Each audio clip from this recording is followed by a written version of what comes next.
Yep. Well, so I mean, I read a lot as a kid, tons. And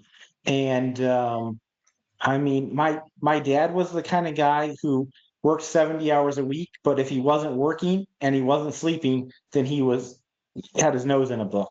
And I doubt this was the first thing that I read, but the really formative thing was reading Edgar Rice Burroughs, and I pretty much read everything that he wrote. So people know him for Tarzan or maybe for John Carter or Mars, but he had just a ton of stuff that I loved. But I love that. I loved Encyclopedia Brown. I mean, starkly different there.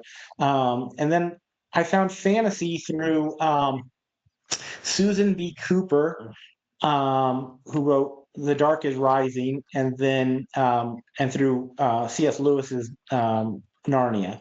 Um, and from there, I just really fell in love with fantasy. Margaret Weiss and Tracy Hickman. Um, I who I now look at the writing and think that wasn't very good writing, but it was amazing storytelling. If that makes sense. Yeah. So I've heard of Margaret Rice. Who was the other one? Margaret Weiss and Tracy Hickman are the people who wrote the Dragonlance, the original Dragonlance novels. Okay. I know the Dragonlance. The names didn't stick with me for whatever reason. So No were worries. you a D&D gamer too then, if you like the Dragonlance? Yeah, absolutely. And that carries over to what I write, but I DM'd starting. Well, let's see, we played, and then our DM didn't show up, and I was 16, and I became pretty much the forever DM after that.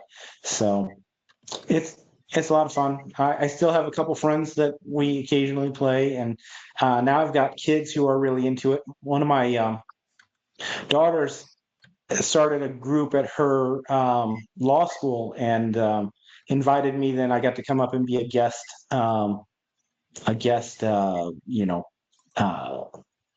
DM, I guess, for a bunch of law school students, which was a fun experience.